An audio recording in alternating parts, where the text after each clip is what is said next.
When you did the dawn scene, where he's coming across the dawn, and we all got up with you. You all got up with us? Yes. Everyone got up at 3 a.m. Yes, we did. And everybody was there because for the scene. Yeah. People that are doing this for the new one for Netflix, if they're not all doing that, then they're missing out. Hello. I feel like we're reuniting for a game of sardines. Well, that's a good idea. Should we do that?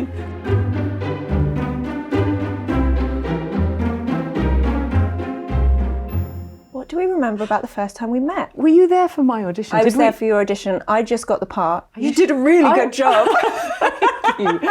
I remember what I was wearing for my audition. I was wearing what were you wearing? Well, because then Jacqueline Durran, the raising costume designer, had to take it because she had to match that shade of pink for the pink that Jane wore in the first ball before the Netherfield one. The group, where was the town that they lived? Where was the village? Nope, nothing. Oh, nothing. It's not there. Nope, don't remember. God, do you know what? I haven't seen it in 20 years. Now every man in the room does not end the evening in love with you, then I am no judge of beauty. Or men. No, they are far too easy to judge. Was that the one where it's all very sweaty and kind of like country? Yeah, and it was filmed on long lenses, so nobody knew when I was wearing green. You were on green. camera. You were wearing green, exactly. And you must have been wearing pink. The pink. The pink. Audition. What were my first impressions of you? I mean, just sophisticated and gorgeous. I mean, what's funny is that I don't remember what you were wearing then, but I do remember so many of your other clothes because you've always had the most amazing clothes. Oh, that's very nice. Yeah, because I was like a real scruff, and I always remember looking at you. I remember you being unbelievably cool, and I remember staying in a hotel and going for a walk one evening, and you were in the gym because you were also simultaneously playing Elizabeth Bennet, preparing for your role as Domino, practicing with nunchucks. I was like, oh my goodness, this girl is badass. Yeah, no, it was. I do actually remember. She's in really a bonnet by day and she's wielding nunchucks by night. Yeah. And I think I had to get up at like 5 a.m. to do like knife practice or something, and then I'd go and be Elizabeth Bennet. I enjoyed that. But no, it's your cloak because but you know what I really remember? I remember you, and this must have been later. You had the most amazing hat in Venice, and you were sat by a swimming pool. We were at the Venice Film Festival, and you were wearing this amazing hat by the pool. It was enormous. It was really enormous. It was really enormous. And I just remember thinking, like if you're going to be in Venice, like that's the way to be in Venice. Like do it with the hat. I do remember that hat. And then it becomes totally impractical as you get older and have children. I mean, it becomes one thing you can never have the hat. There's no room in the family luggage for a hat like that. You'd get anymore. both the children in the hat though, which would be quite handy, I suppose. Oh my gosh, I learned a lot from you because you had this unbelievable work ethic. I mean, I what was on your shoulders age 19 was just, I mean, I don't know if you look back and give your 19-year-old self a pat on the back sometimes. I do, actually. I mean, because the experience of playing Lizzie is totally different from the experience of playing Jane. With Jane, you might be in one scene a day, or you might have a day off. With Lizzie, you don't have any days off. You're in from morning till night. And so it's playing a lead is very, very, it's a totally different ball game. It is a totally different ballgame. I think it's, in a funny way, it's sort of, you're so immersed in it, though, that in quite a nice way, you're just sort of in this tunnel vision and you kind of just go through it. There were probably things that we did socially that you had to miss out on. There were things that you did socially that I had to miss out on, and I remember looking at you all thinking, oh, I wish I had a bit of that. Yeah. Because you were all having such an amazing, it looked like. Yeah, maybe we could have things like even just having a dinner all together. Yeah. Which, because you're up and you've got these major scenes the next day, you can't do. But I was also just really shy, so I didn't quite know how to do it. But I remember it being like the first time that I'd worked with a group of people that was sort of the same age, as opposed to working with a bunch of guys who were infinitely older, which is all I'd done up to then. But working with all of you guys and being. But I remember managing at some points to come down and be a part of it, but it did look like you were like this amazing kind of group of... Oh, that makes... Well, I think it was just that you were so cool and you were so sophisticated. You seemed very worldly and you seemed very together and you seemed, I don't know, just like you knew what you were doing in like this amazing way. You had confidence.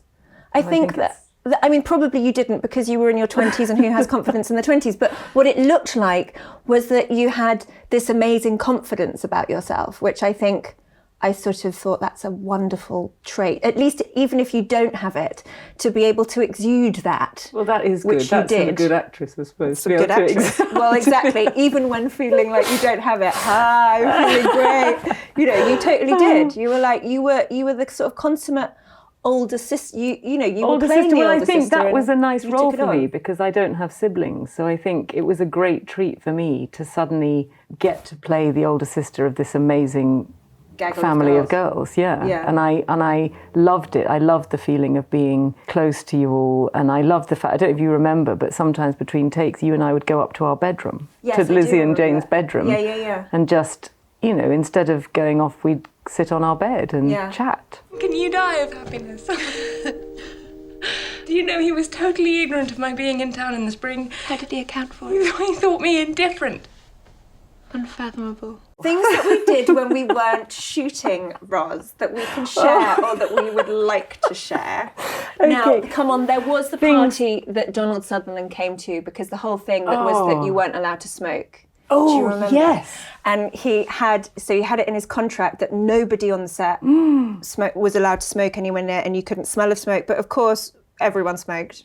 Back then anyway, everyone smoked. And so we'd be running off and everybody would be smoking and then you'd be sort of spraying yourself with everything. But the party he came to, he came in the centre of it in a gas mask. He stood in the party, in the middle of the party. Because he knew that everybody Because he would knew, be and he was smoking. like, I want you to all be able to smoke, and I wanted to come to the party. So we were there smoking and him in the gas mask. He was amazing, and he also remembered halfway through shooting that he had a Rolls-Royce Silver Shadow that he'd bought while making Don't Look Now or something, and completely forgotten about and remembered was garaged somewhere up near Manchester, and had it delivered to set. And there was this day when this Rolls-Royce Silver Shadow glided into, you know, of course no one wanted car tyre marks on the, No, you know, on some gravel that shouldn't have had any. or, you know, only chicken feet and, you know, I silver have slippers. to say, most actors have been a disappointment since then. Most actors. Well, yes, yeah, well, you Donald like- is pretty legendary. And we did have dinners with him sometimes. I mean, he told us some pretty wild stories which cannot be shared. No. Amazing stories, but mustn't be shared. I will give my hearty consent to his marrying whichever of the girls he chooses. So will he come to the ball tomorrow, Papa? I believe so. How did the success of Pride and Prejudice affect your My career. You were nominated for an Oscar. I was nominated for an Oscar. I mean, you're forever an Oscar nominee after that. Yes, so it did. I mean, I think, I mean, it was pretty big for my career, I think. I mean, it's still sort of, I think, probably the main one that if people will come up to me, it'll be about that one, which is kind of, you know, it was pretty big. and it was incredibly well reviewed and popular. I think that was, for me, it was because I'd had Pirates of the Caribbean had already come out, but I think in the public consciousness I was seen as a terrible actress. But I had this phenomenally big success with Pirates, and I think this was the first one that was a phenomenally big success, but was also critically acclaimed. So I remember it coming out maybe the same year, maybe around the same time as Pirates 2, and I got the worst reviews ever for that, and then also being nominated for an Oscar at the same time. So it was in my 21-year-old head, quite a confusing time. Almost Bend It Like Beckham. I was 16. So I was 17 when it came out. Reviews. I got terrible reviews for it, or at least the ones I remember, or the ones that in your 17-year-old brain actually sink in, of course, are only the ones that are negative. So I think it was like the first time that it had been unequivocally positive. Great, yes. And so that was amazing. And to take a character that's loved by so many and the world feel like you've nailed it. Yes, I mean, that's a nice feeling. Yes. How about you? Well, I mean, I just remember being part of something that felt magical. And I remember being in New York on the night that it actually opened to the public and kind of scooting around New York with our director and the assistant director, the second unit director, Thomas Napper, and sort of just watching secretly these queues that were assembling to go into the screens. And that was very, very exciting moment. But it is funny because I think a lot, I do remember a feeling when we were making it that it was going to work. And I don't know whether that was because we were so young that we didn't know the feeling of it not, or whether it just felt all the way through that we were like, oh, this feels really like it's happening.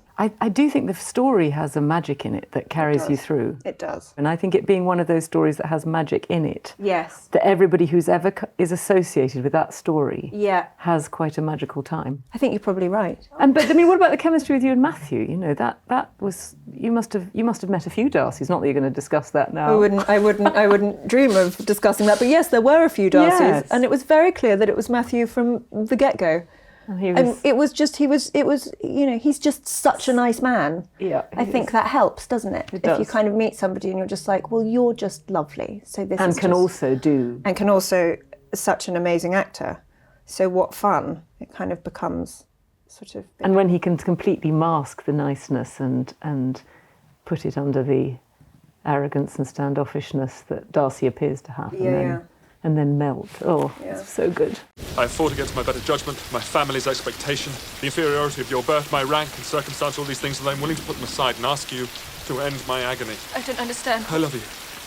When you did the dawn scene, you know, where he's coming across the dawn, we all got up with you. You all got up with us. Yes. Everyone got up at 3 a.m. Yes, we and did. everybody was there because for the we scene. Yes.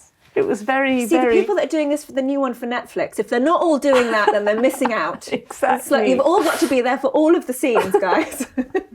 So, Keira, what was it that tempted you into TV? Because most of your career has been spent making films. Most of it had...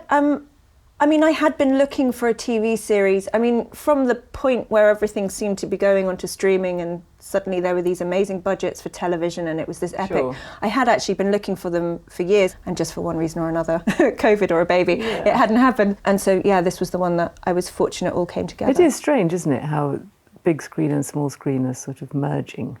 And that very likely someone who's seen your film now will have seen it on the in the palm of their hand. In the palm of their hand. Yeah. Will you promise me that you will keep my family safe? And you will keep me alive?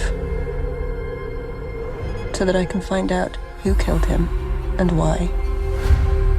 And I can take my revenge. Keira, do you relate to your character in Black Dance? Well, I've already told you that, I've already told everyone here that you're a vaguely psychotic badass who kind of... Oh, yeah, that you saw me at 19 with my nunchucks. with your nunchucks, so, yeah. That knife fighting, it really came out.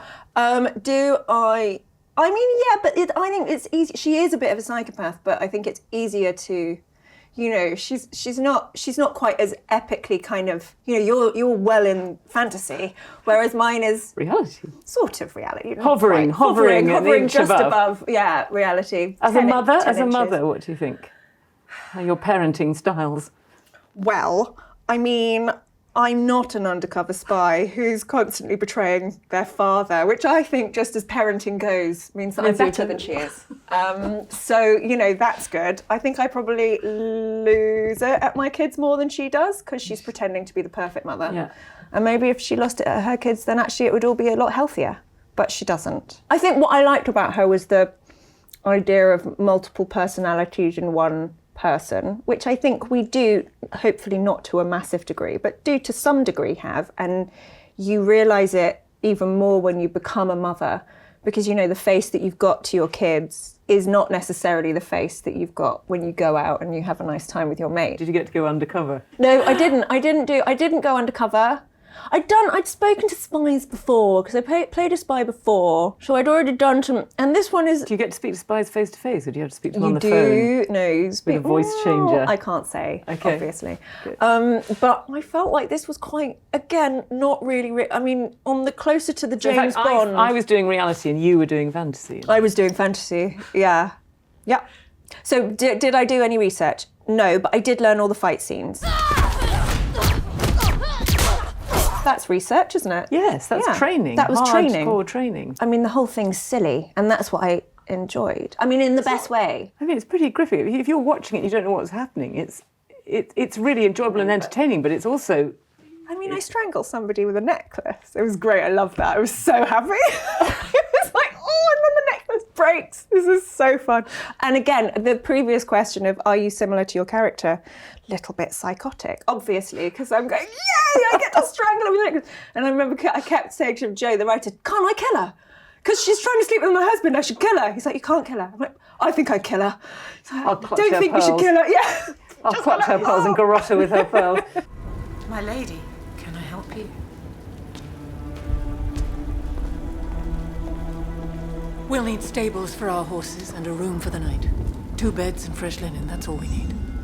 Of course, Moraine Sedai. Go on, are there any parts of Moraine that are that In are me? like you? Yeah, I think the single-mindedness. I think if you get my loyalty, you get it 100%. Yeah. I think that is similar. You do get, once I commit to something, I'm all in. Yeah. But she has no humour.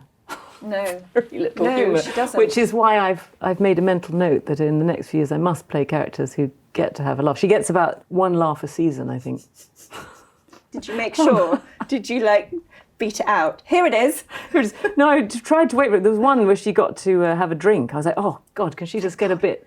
Let her loose. get a bit pissed and let loose. And Yeah. it's very brief, very brief. She poor doesn't love. in the books, does she? No, she's very serious. very Not serious. many. You haven't read the books of the Wheel of Time, No, have but you? I didn't know. I haven't, but I know that you've done the audio book. Oh. And I thought, actually, I might listen to those at some point, because that might be quite fun, because I bet you're good at an audio book. I did the audiobook of Pride and Prejudice too. Did you? That's very good. So, Keira, of all the amazing directors that you've worked with, who do you think, is there any particular one who you think, this person taught me? Yes, I think I'd have to say Joe Wright, because we worked together 3 times, and I was a teenager the first time, and then sort of in my late 20s by the end of our sort of working relationship. So I think confidence I learnt, and just the fact that at that point somebody was believing in my ability was a major thing for me at that point in my life, I think, and that he really stuck up for me. And working title too. And working right? title, yeah. Having a studio, it was a kind of studio Yeah. system in a way, Yeah. wasn't it, for you? Yeah, and it was absolutely amazing. It was amazing. And a joy to, I always dream of working with the same person again. It doesn't seem to always happen, but it is, no doubt you have a shorthand if you get to do it definitely again. get to have a shorthand. Same question for you, Roz. Yes, for me, David Fincher was the absolute, I feel my whole career is before and after that film, because I probably had more hours on camera during that film alone than the whole rest of my career combined. I genuinely still believe that. We shot for 106 days because he spends all the budget on time. Wow. And he doesn't mess around, and he does these, famously large number of takes. Yeah. So you get an awful lot of time.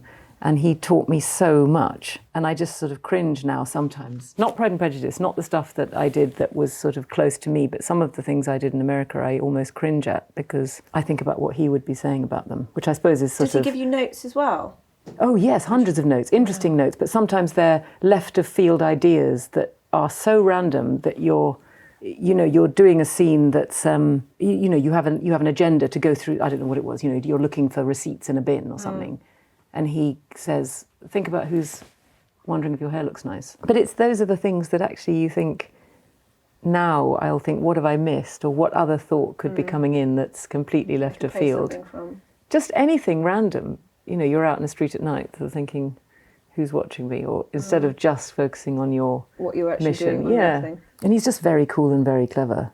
And I always felt I wasn't good enough for him, which probably suggests that you always thought, I'm never going to be at the level, but that is also exciting because you think there's always more to find, but you also in the midst of that think, I get to play everything with this part because she's also a performer and she's putting on so many different selves. But sometimes he'd say to me, okay, I want you to play disgust, remorse, despair, indignation, and then just think they're also beneath you. I don't know, something like that.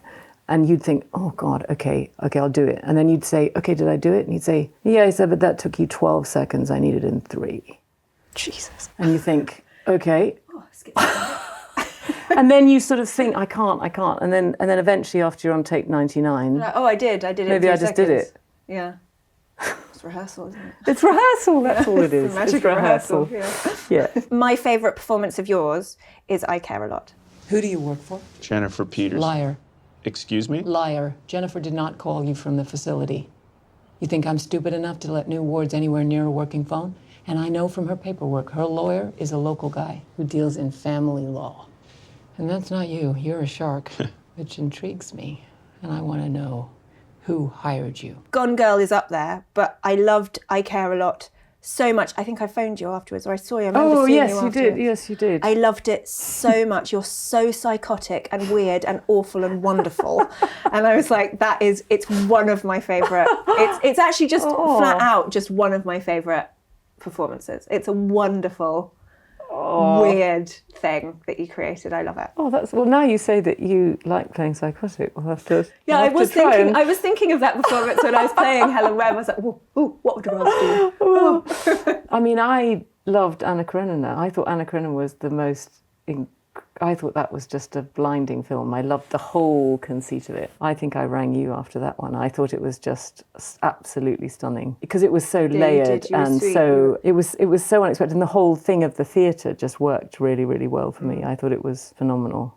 But then, Lizzie. I mean, my sister. I still think it's one of the greatest performances ever. Oh. And I think I can't believe that they're daring to do another one for Netflix, because and even now when I see it, even when you see something, even a clip of it, I marvel at what you did. I really do. But I was obviously there for all of it. So Anna Karenina I didn't see any of. I just was able to just watch it as something I knew nothing about. With Pride and Prejudice, I feel I know every sort of breath of it. I mean, I can't say I'm someone who watches it over and over, but which I'd like to be able to do if I wasn't in it. Really? I mean, what kind of a fan are you? James, we've had a whole conversation courtesy of Vanity Fair. We haven't even had a cup of tea or a glass of water or anything. A glass of water, glass of champagne. We could have been here drinking champagne. Then we could have got some really good stories. Should we go and have some champagne now? Come on. Bye-bye. Bye-bye.